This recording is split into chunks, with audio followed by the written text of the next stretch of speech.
Hello and welcome back to 2K15 Universe. I am Jitch and you're watching Friday Night SmackDown.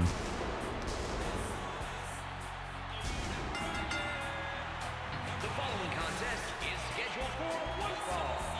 Making his way to the ring from Ghana, West Africa, weight 212 pounds, Kofi, Kingston. You know what, members in the chat, comments, whatever you want to call it, this attire is really weird, by the way. This shirt and bandana are very strange looking on him with those tights. When did he ever dress like that? I don't remember Kofi ever dressing like. Was this when he was on like main event every week instead of like Raw? And approaching the ring from Sylvie, Texas, weight Texas. 412 pounds, the world's strongest man, Mark Henry. Anyway, what was I gonna say? I was gonna say, anyone who's watching this, if you are seeing this on a Friday, comment. No, actually, no, don't comment something down below. If you're watching this on a Friday, here's what you do: tuck yourself into bed at 9 p.m. and get a nice 10-hour rest. Do it on me. Here's a tip for you. That was me sliding you some money. Anyway, Mark Henry against Kofi Kingston is our opening matchup on SmackDown this week. And this is, of course, Kofi Kingston's, I think, SmackDown debut. He's been on Raw, he's been on ECW, probably competed on NXT in the very early days before it became a brand. But here tonight, he becomes a SmackDown member for the first time, and boy has he been tasked with a difficult opponent. He anticipated that move perfectly with a 180 Kofi Kingston, the reversal.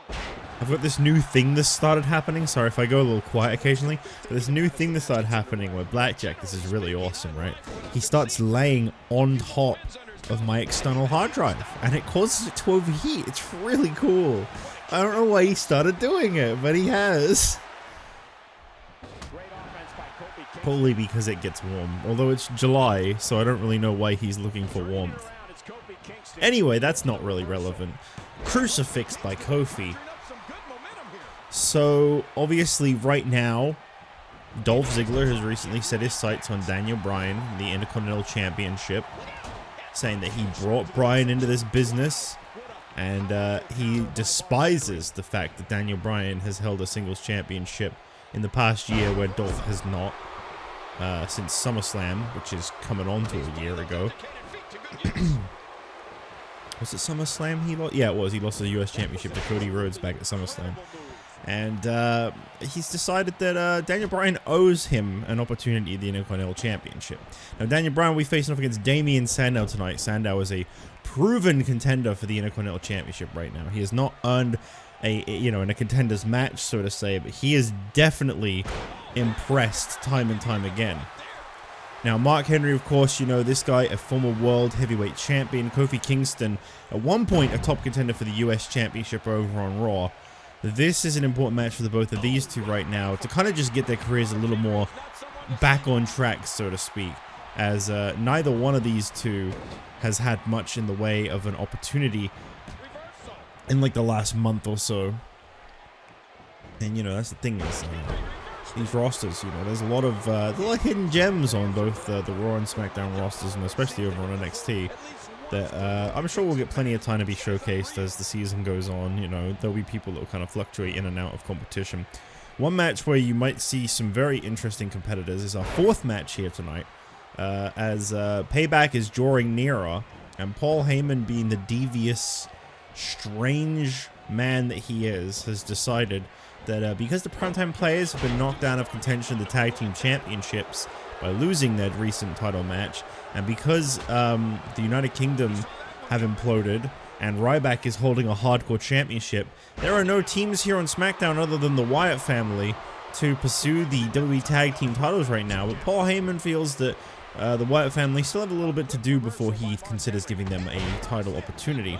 So instead, what he has done is he has acquired 4 accomplished superstars tonight on SmackDown. He has randomly paired 2 of them. They don't know who they're teaming with. He says that he's done this with his creative intuition. He feels that these are two teams that mesh perfectly together, and the winning team will be facing Seth Rollins and Roman Reigns for the tag team titles at Payback. So we've got a completely randomly created team that is going to be challenging for the tag team titles 2 weeks from Sunday. That's Paul Heyman for you. Cover attempt here. Is it over? Oh. I say Kofi is really struggling right now against Mark Henry. I'm not surprised. Mark Henry is he's a big deal. I really don't know where this attire is from.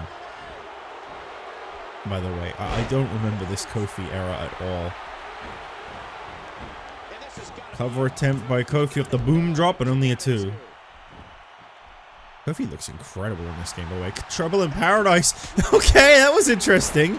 Kind of caught himself, realized he wasn't going to be able to hit it in time. Henry had no idea it was coming. Kofi with a second attempt, but unfortunately, nowhere near in position to pin Henry. Catches his breath, goes for the cover, and it's a kick out at 2, unfortunately, for Kofi Kingston. And that's why he's the world's strongest man. I really like this Mark Henry attire, by the way. Uh-oh. World's strongest slam!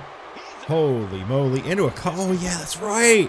He has a pin combo, because this is from the Hall of Pain story, which I still need to play on this channel at some point. I haven't done a story mode in a while, and I've been meaning to. Oh. Here is your winner, the world's strongest man, Mark Henry. Oh, that's right, that story mode means he even gets his own, like, victory animation. God, I miss when they did these little showcases. They were better. 15 had my favorite format for showcases, honestly. Highlighted rivalries, and you got multiple of them, and DLC story modes was a great idea. I'll say it. This was the best era of showcase for me personally. I'm not like saying that anyone who thinks otherwise is wrong. Either this or 16. Those two had the best showcases ever, because they were really expansive to the roster, and they highlighted quite a lot. Obviously, one was, you know, just centered around Austin's career, but I thought it worked really well. And then when they brought it back with Bryan's career, they kind of did it in a more short form one. And then the Women's Revolution one was still pretty good. And then we don't talk about them after that. Moving on. I don't remember what's next. Don't go anywhere.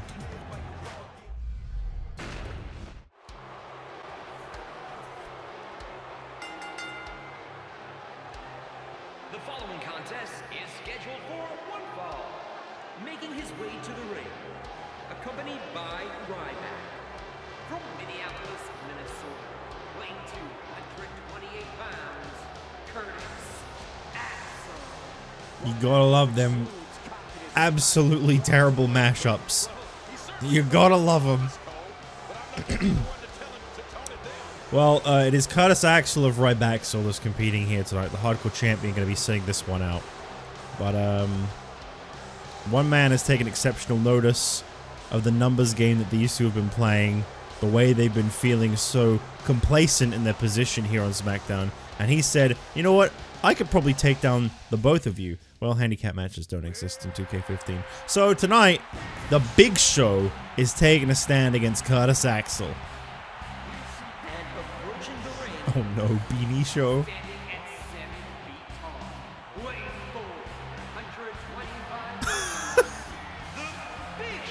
He looks ridiculous. Oh, I forgot about Beanie era Big Show. Oh my god, why did he start wearing this? He looks so silly.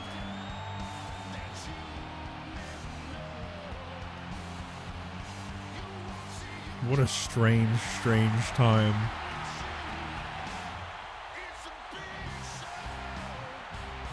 Well, it's the Big Show. We'll see if he can take down Curtis Axel. I'll be interested in finding out. This should be, wait, why is Ryback in the ring? Is he not fighting Curtis Axel? I'm pretty sure this was billed as a match between Big Show and Ryback. Was it? I mean, Curtis Axel, was it not? Oh, okay, he is. Why was Ryback in the ring? He wasn't seriously just trying to intimidate the Big Show, was he? Good luck with that. Well, Big Show, one of multiple men to have held the World Heavyweight Championship towards the end of season 4. This is 5. A big left hook across the face of Curtis Axel. And, you know, Axel so far has been on a little bit of a roll since coming back. Obviously, a lot of people don't really remember Michael McGillicuddy, truth be told. And I'm not trying to, you know, disregard his talents. But he didn't get off to a very strong start when he first came into the business. But he is back in action now, and he's definitely quite a changed man, I would say, as Curtis Axel. This alliance with Ryback seems to be very beneficial to him. Seems like these two have really hit it off nicely. I'm getting stutters again. Woohoo! I love when that happens. It's been so far, but remember, we have that tremendous main event still to come. Oh, yeah! Big Show. Oh, right across the face. Curtis Axel with the Small exchange there, and oh, Big Show with another big right hand. He threw all of his body into that one.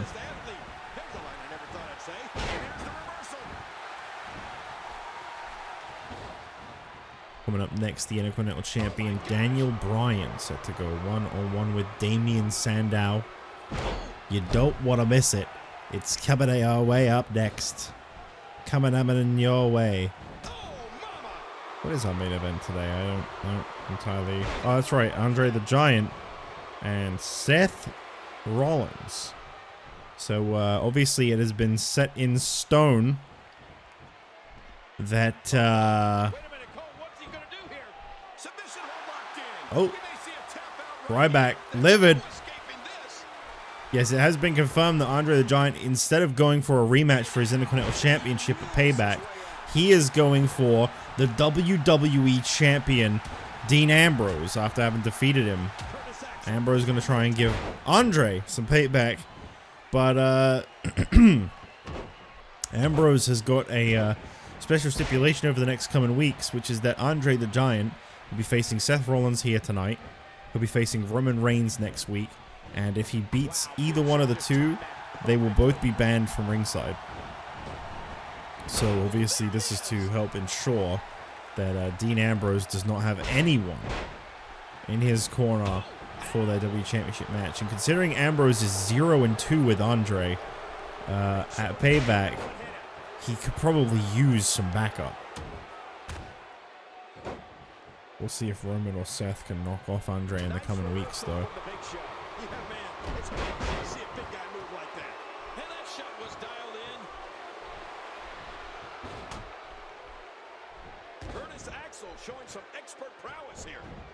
I'm surprised Curtis Axel has lasted as long as he has with the Big Show. I mean, no disrespect. He's definitely been doing good things so far, but Big Show is Big Show.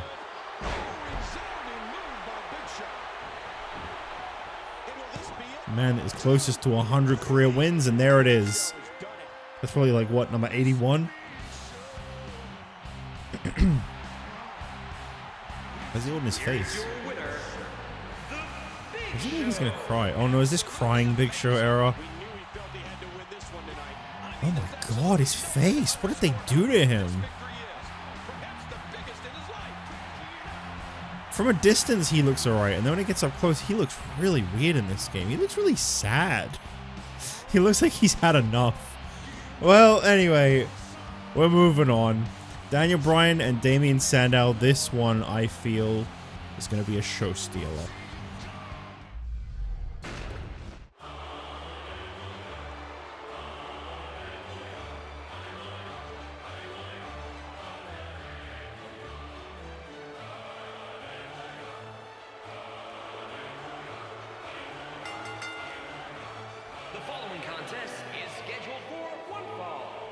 Making his way to the ring, from Palo Alto, California, weighing 247 pounds, the self-professed intellectual savior of the masses, Damien Sandow. I'm excited for this one. There he is, Mr. Sandow himself. Back-to-back victories over Macho Man Randy Savage, and this guy has been declared a top potential contender for the Intercontinental Championship. Could it be that at Payback we maybe get a triple threat? Assuming Dolph Ziggler even gets a shot at the Intercontinental Championship by Payback. He hasn't really, I'd say, gotten quite there yet. He had a great win over Shawn Michaels. Wait, did he beat Shawn? I think he beat Shawn. I'd be wrong about that.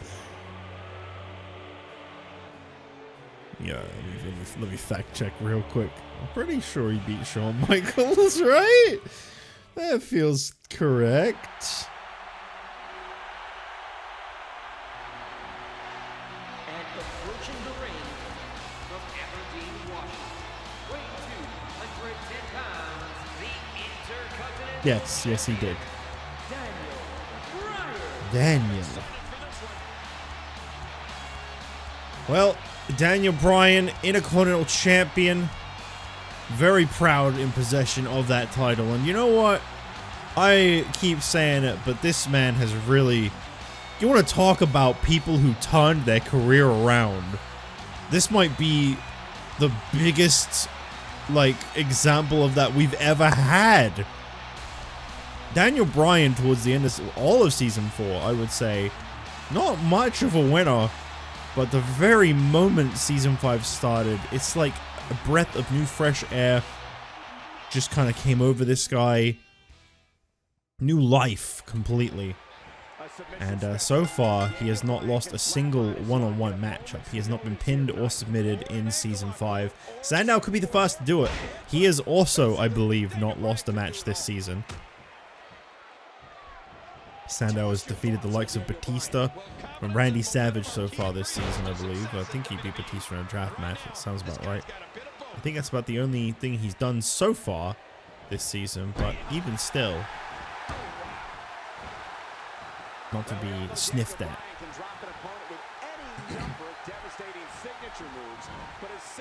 Leg sweep by Sandow takes Bryan down, and now Sandow gonna slam his head against the mat. Ooh.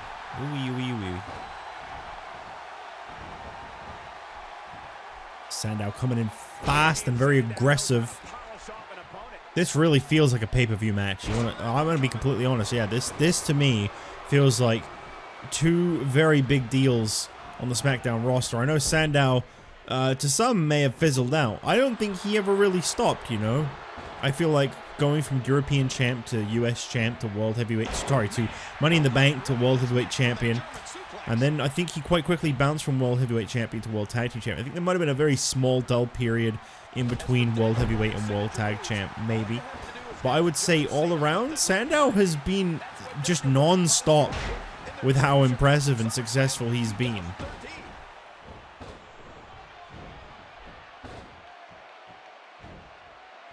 And Bryan Northern Light suplex. If you haven't done it yet, check out WWE.com. You don't need to do that. Blogs from all your favorite superstars. Are there even blogs on? Has there ever been blogs from superstars? Did John Cena ever have a blog on WWE.com? I think Michael Cole's a liar. DT.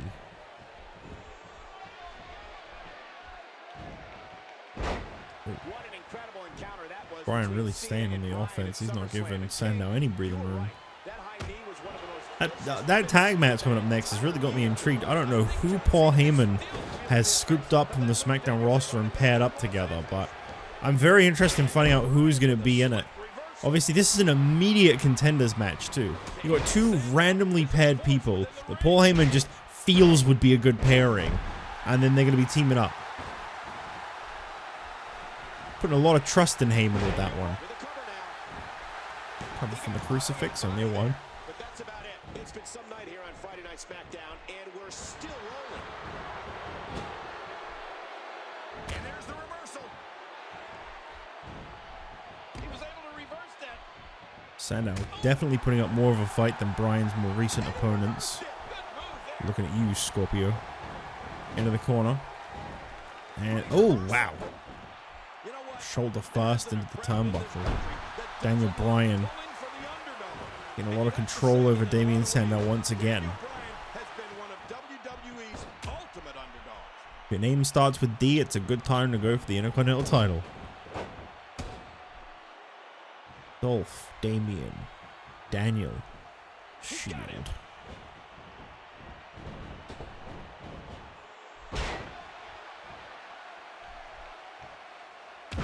Knee across the face of Daniel Bryan.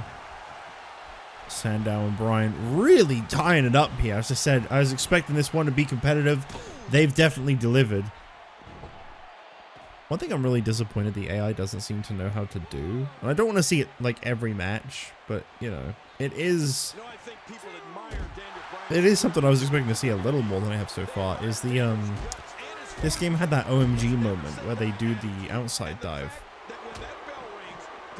And it's a really cool spot, and they just have not been doing it. And we're going back between the ropes. And Damien Sandow reverses it. Back into the ring now. He anticipated that move perfectly. Oh, back to the head. Back to the temple. Oh. Is this the end? Oh, Psycho knee.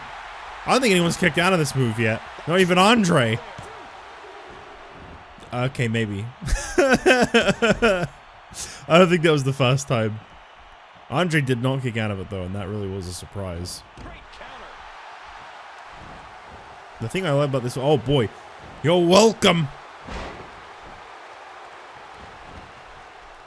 Cover by Damien Sandow. Oh. I thought he just beat Daniel Bryan. That would be huge to give Daniel Bryan his first loss this season after all of the incredibly, like, monumentally sized wins that Daniel Bryan has been getting. Jericho, Cena, Andre, Rock.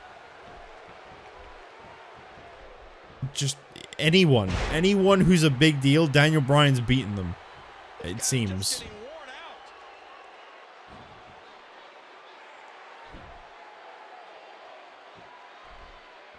Both back up to their feet.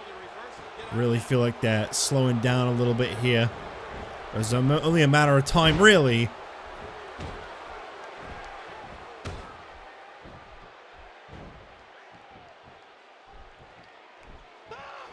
Ah! Bryan. Just one big kick after another. Oh, there it is. That's it. Lights out for Damien Sandow. Bryan into the cover. Sandow has been beaten.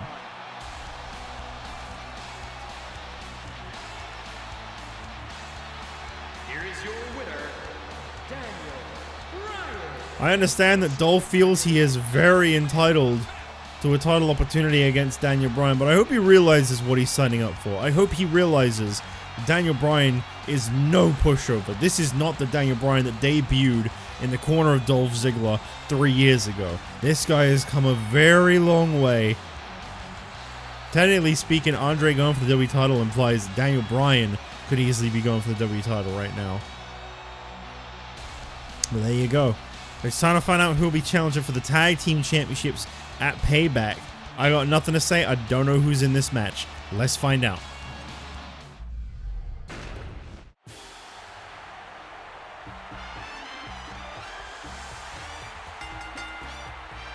The following tag team contest is scheduled for one fall.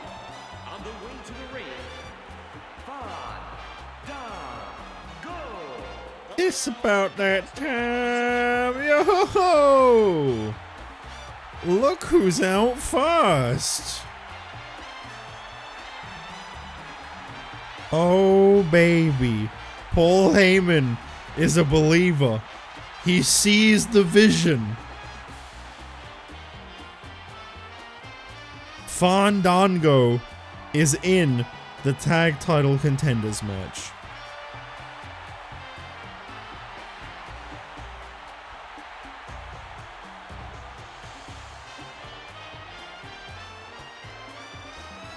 Well, I got nothing else to say. I'm just enjoying the moment.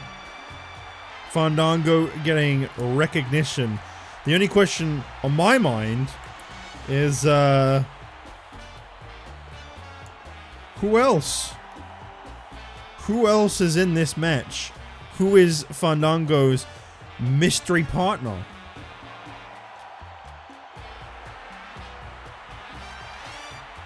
We've still got 3 other superstars to be revealed in this mystery tag match. But I'll tell you what, you want a guy who can end the record-setting reign of the Shield, I think you're looking at him. Who needs the hardcore champion when you can be a tag team sensation? But who's his partner? Is it Summer Rae? Is that why she's here?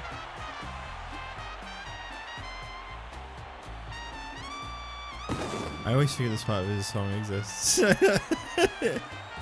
what the hell am I listening to right now? His partner is...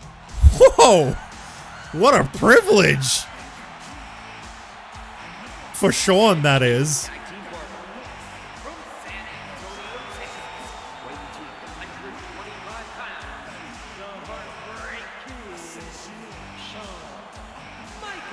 Well, this is a tag team that definitely does not lack any personality. Shawn Michaels and Fandango as a tag team? I mean, it could work. I guess we'll find out. We'll see if they can win here tonight. Their first time working as a team ever, I can assure you. Shawn Michaels is no stranger to the WWE Tag Team Championships, having held them before with Triple H. At least I think he did. Wait, did DX actually hold the tag titles in my series? I think they did. I don't actually remember now. Oh. Okay. And their opponents first. From Tampa, Florida, weighing 285 pounds. Big E. Well, this guy is definitely not experienced in the tag team background.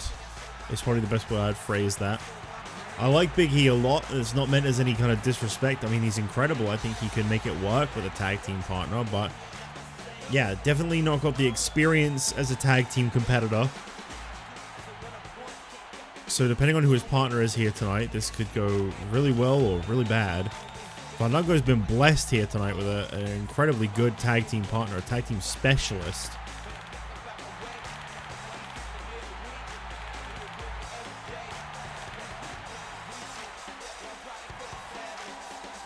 How come he didn't have the chalk in this game? Did he stop doing the chalk when he went on the main roster? I don't remember. He probably did.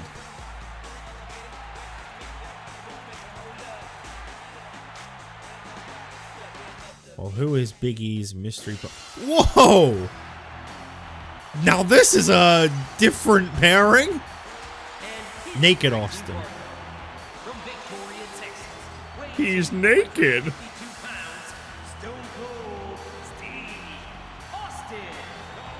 Stone Cold Steve Austin teaming with Big E. That is definitely a very unique combo. Now, which one of these two teams is going to season 5 in this one, I wonder?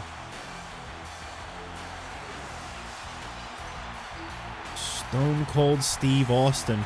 This was, I believe, SmackDown's, was it their second draft? He was a pretty early pick for SmackDown, I'm pretty sure, in the draft.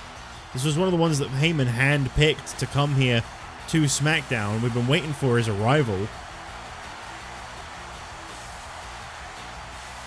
Stone Cold Steve Austin. Last time we saw Austin in a match was at WrestleMania, where he came up short against Dean Ambrose alongside Chris Jericho in a triple threat. Now looking to go for the tag titles. Obviously, Austin has had a history of not wanting the tag team titles, but he is out of contention for the WWE Championship right now, considering the champ is still the man that he lost to at WrestleMania.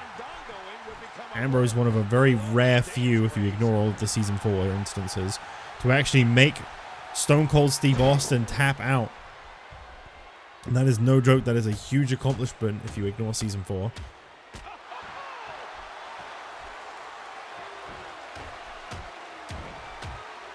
Bouncing off again and listen to Obviously, Fandango and Big E, no strangers to each other. I believe these two have been competing ever since back in NXT. Austin calling for the tag. There's definitely not going to be very great communication in this match, I imagine. Whilst Austin and Big E are both very hard-headed individuals that I think prefer to work alone, Fandango and Shawn Michaels, I imagine there's quite a bit of ego in that side of the ring. So I'm interested in seeing if these guys can work together as a team. Are we getting a season 5? Is that why they're not tagging? I'm expecting it, honestly.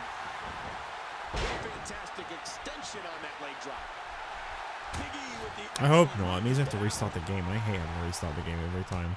Tag made to Austin. Okay. Austin is in.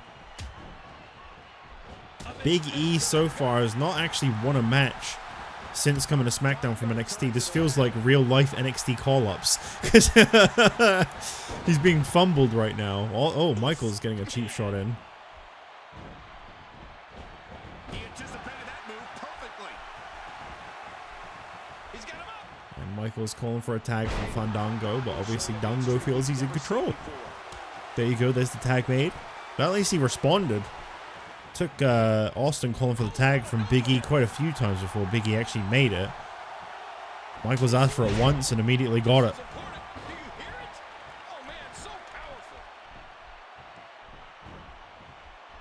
Well, all that's left tonight is our main event. One half of the longest reigning tag team champions in history. Seth Rollins up against Andre the Giant.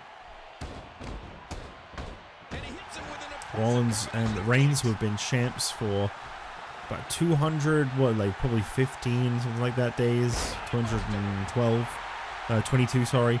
Somewhere around the 200 and something days. They're definitely closing in on being the longest tag team champions we've ever had across the whole series at this point. I think that's a record that's been held by the Celtic Cross, Sheamus and Drew McIntyre for a really long time, which I think is 240 something. I can't remember the exact number now.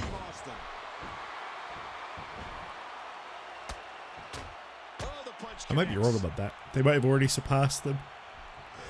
If only there was some kind of wiki where I could fact check this. I'm going. And there's the camel clutch. Shades of the legendary Iron Sheik. How long were the Celtic Cross Tag Champs for? They were Tag Champs for 224 days. Whereas the Shield... fandom, I hate you! Doing that really annoying thing where I try writing in the search bar and it just keeps freezing. He's got him covered. Kick out at the last moment.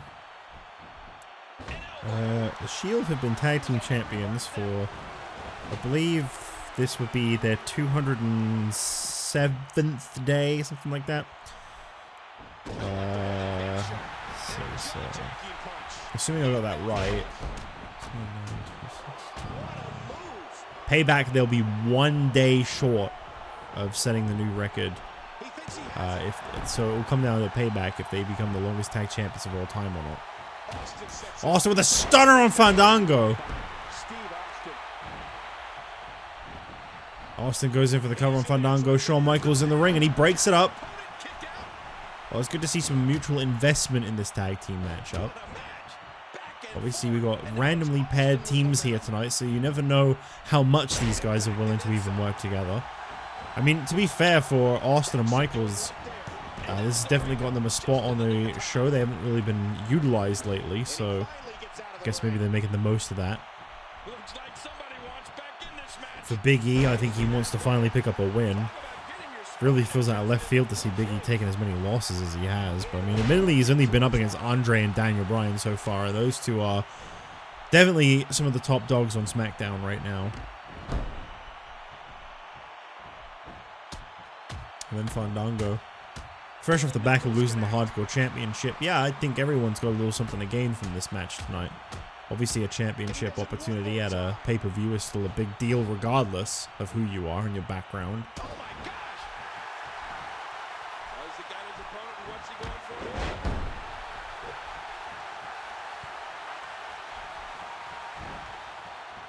Single leg Boston Crab applied on Big E as he crawls towards the ropes. But yeah, this is a good taste. I mean, obviously, I went into this tag match and I said that they were, you know, for... Oh, sit out spine buster into a cover right in front of Austin, too. Wait, no, that's Austin's partner going for the cover, my bad. But yeah, these are definitely 4 accomplished stars. I think Fandango a little less than some, but, you know, he does hold a WrestleMania victory. Winning that Hardcore Championship in that 4-way match is no joke. Shawn Michaels, you know, former WWE champion. Austin, former 2-time WWE champion. Very recently held that title too. Big E, sorry, the longest reigning NXT champion thus far. So yeah, I'd say this is definitely 4 very accomplished guys. I don't think that was false advertising at all. I've got a feeling that Soup's going to be on his diet for the foreseeable future.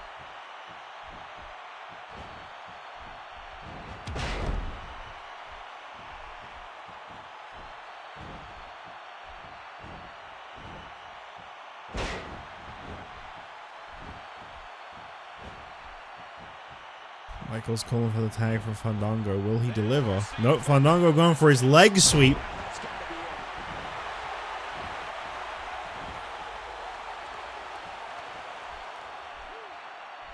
He is slowly going to the corner, though.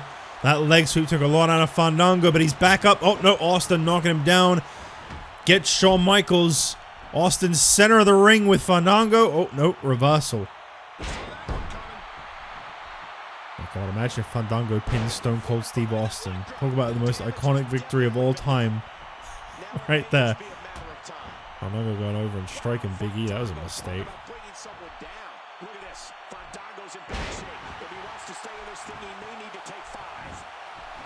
Take 5. Talk about a timely save. This match isn't over yet. And now he's back out on the apron. He drops the elbow. You hear how his leg connected? Austin spine buster. He has just been punished in this one. And that was a huge counter. Body shot. Oh, reversal into a DDT. Fandango now going over. Makes the tag to Shawn Michaels. Michaels really fresh in this match still. I feel like he's been in for very long. Perhaps some kind of tag team strategy employed there. Austin and Big E both kind of been in the ring equally long, I'd say. Maybe a little more Austin than Big E at this point.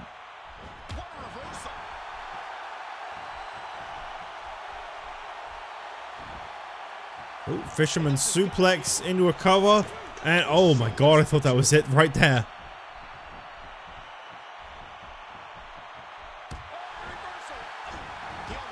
Oh, what a clothesline. That was really done with the Austin style, too. Steve Austin making his statement as we speak. And a beautiful kick by Steve Austin. Stone Cold just doesn't stop it. And will this be it? Oh, that was a close one. Referee was so in the way of Big E that could have ended up costing Austin and E.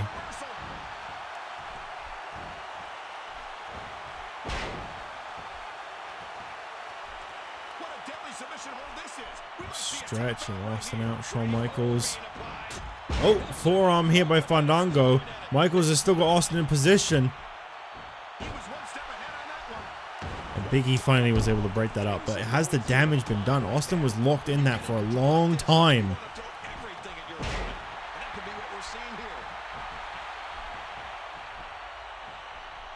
Michaels lifting Austin up to his feet. No, okay. It's in a finisher in quite a while from these two. Oh, Austin with that traditional elbow. Normally signals the end of a match for Austin.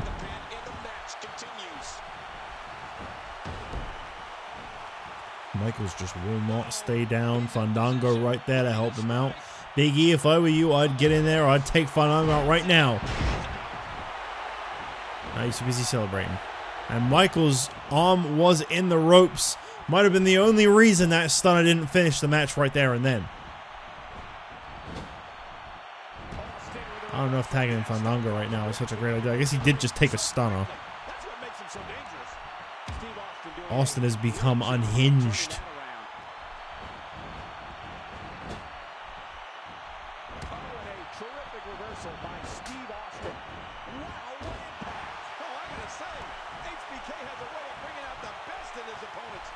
Unfortunately for him. Tag made to Big E. Shawn Michaels starting to favor his head there. Notice he only gave it a little bit of attention for the time being. Obviously wanted to make sure that Big E didn't notice that weakness. And, oh, almost. Stay down. Stay down. Great counter. Was not expecting a reversal there. Big shoulder tackle by Big E into the cover on Michaels. Oh, Fandango still able to break it up. He's putting those educated feet to good use.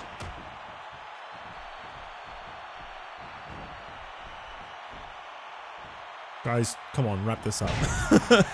This tag match is taking a little long. This match is just incredible. Oh, there it is.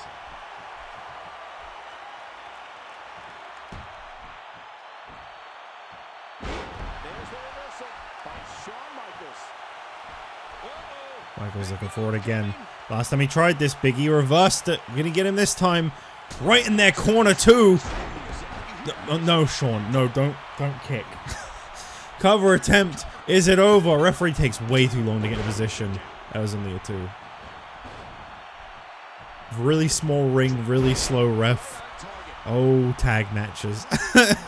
Oh, tag matches. Oh, look at this.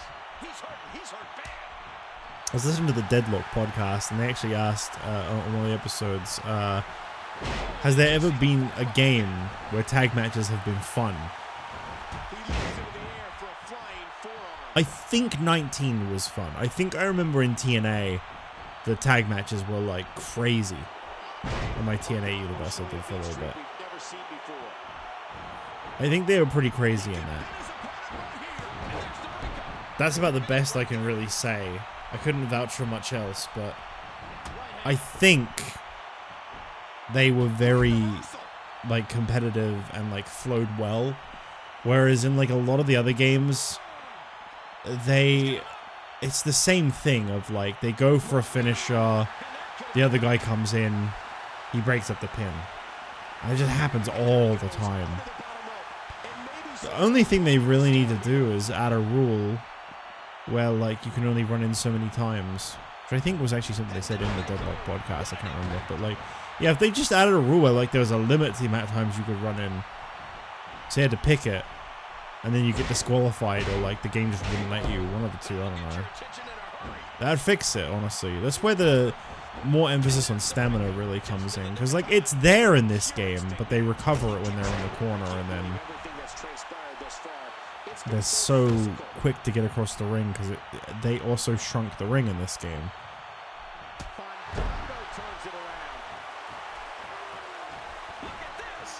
The Last Dance. Yeah, I don't think he's hit that once in this match. Cover attempt and oh. See, he didn't have to run to break it up because the ring is so tiny. Just casually walks over.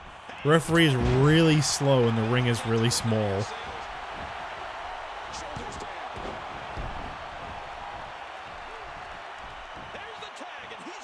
Okay.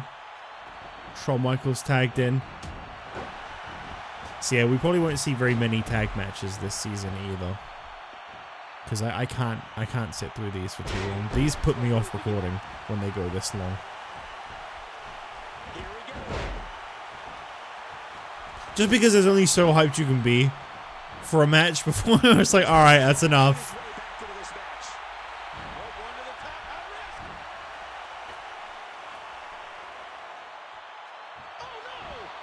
Well, Austin tried to knock Michaels down, but he got the elbow drop anyway. And Michaels doing the full combo. If only Fandango would go take out Austin. It's weird that the AI got a little worse in tag matches, actually. Oh, no. Reversal.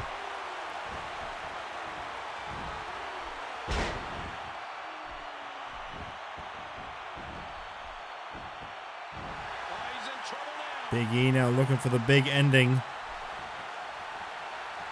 It's going to do no good with Fandango 100% in the corner, though.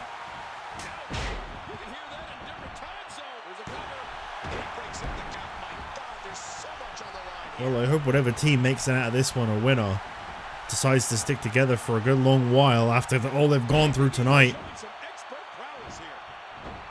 Big E into the cover. Is that going to be enough? No. Fandango didn't even hesitate. Like, he knew Michaels had it.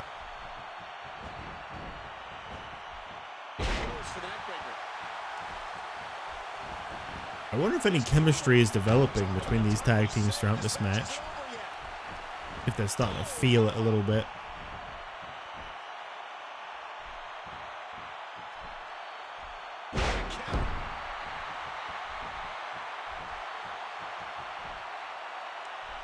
Michael sees Big E getting his... Oh! There it is.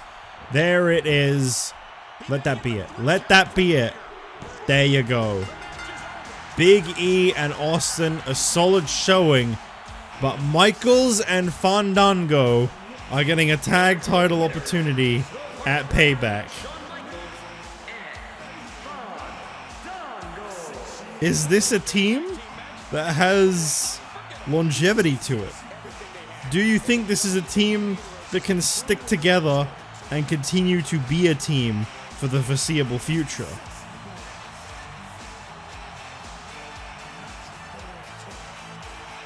Good showing from these two here tonight. As we move on to our main event, one of the two people that these guys will be facing for the tag titles, Seth Rollins, faces off against Andre the Giant.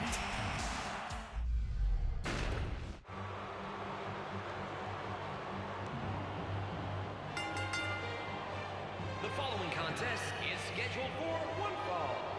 Making his way to the ring, from Grenoble in the French Alps, weighing 476 pounds, the eighth wonder of the world, Andre the Giant. And we are hearing some love for this. It is crazy to think that in 3 weeks' time, when this guy next makes his entrance on SmackDown after Payback, he might be wearing the WWE Championship. Dean Ambrose seems boned, frankly. He seems like he doesn't stand a chance at Payback. I don't know how he's going to overcome Andre the Giant. But the WWE title will be on the line. This guy has pinned Ambrose twice so far. Ambrose has never gotten a victory over Andre, not even in a multi-man match, because Andre still won that match too.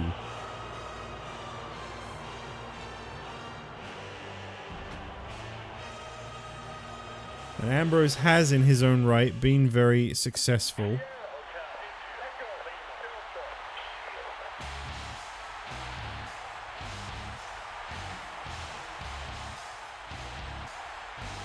And approaching the ring, from Davenport, Iowa, weighing 217 pounds, one half of the WWE Tag Team Champions, Seth Rollins.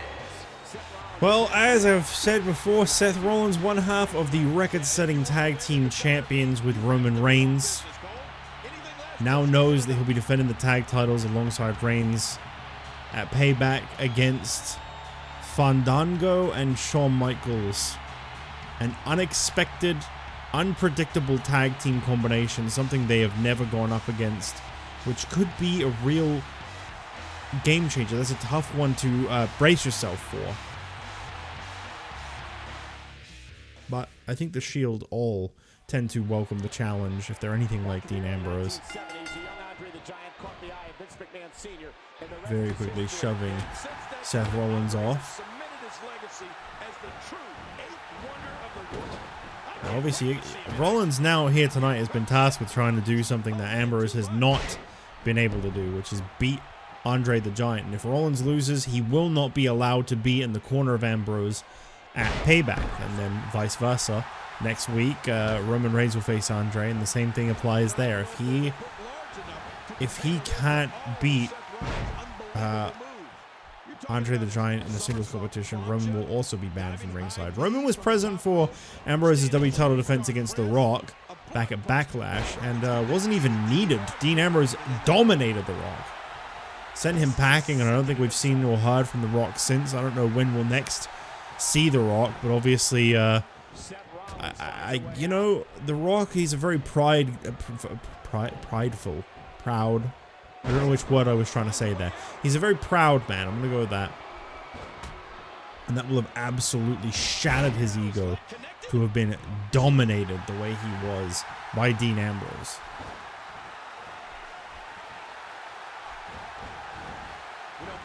Over the ropes, Andre the Giant.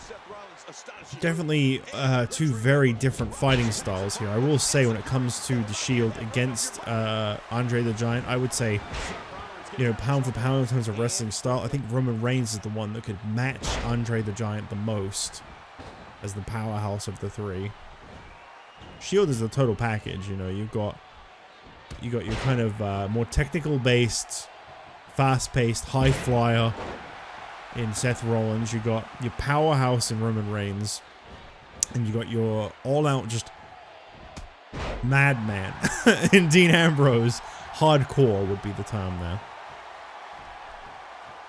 Nice dodge there. A little bit of every style, really.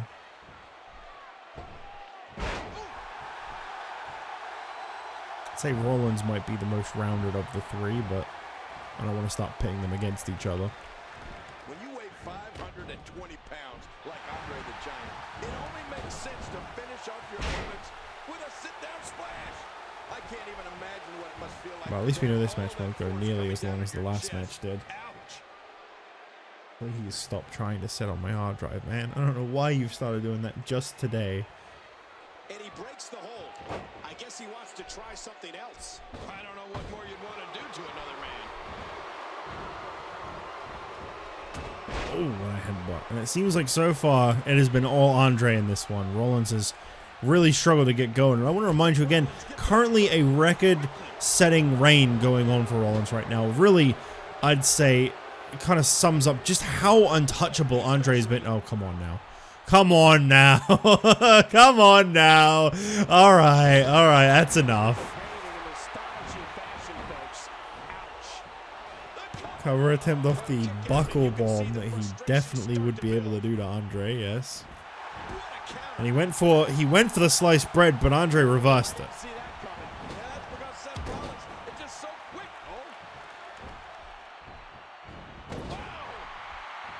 Rollins seems to be, as the match has gone on, he's really turned this one around.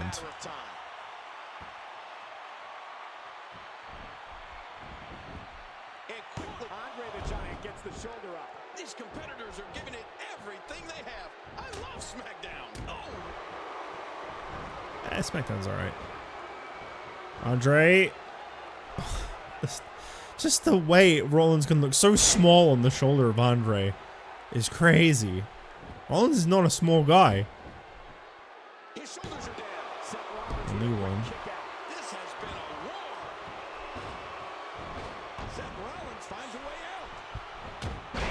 And he's toast. Yeah, he's surviving. He's definitely surviving pretty damn well. Be interested in seeing if he gets to do a sliced bread on Andre at any point in this match. I think Andre is about one move away from winning this, though. We see one of those splashes of his, I think it's over. Even that butterfly suplex, I think it's over. Seth Rollins gets out of trouble, and quickly. Andre kind of reminds me of Seth Rollins is looking for the decisive a wild animal, the way he seems to be toying with his prey, but it could be costing him to not just finish this one up. Rollins somehow manages to bust out another buckle bomb, and oh my god, I thought he beat Andre. Only one guy has beat Andre this season, Daniel Bryan. He is the only one to do it. Rollins, oh my god, this could do it. Curb stomp. Brings down Andre the Giant. Rollins, go for the pin. Go for the pin. There you go. Here it is. Rollins beats Andre. Well, that is a big deal. Here is your winner, Seth Rollins. So with that being said, Rollins is guaranteed he can be in the corner of Dean Ambrose at Payback. He has earned that right. He has done what Dean Ambrose has not been able to do, and he has beat Andre the Giant one-on-one. What a huge accomplishment on behalf of the Shield for Seth Rollins. Well, thank you all for watching SmackDown, and I'll see you next week as we get closer to Payback.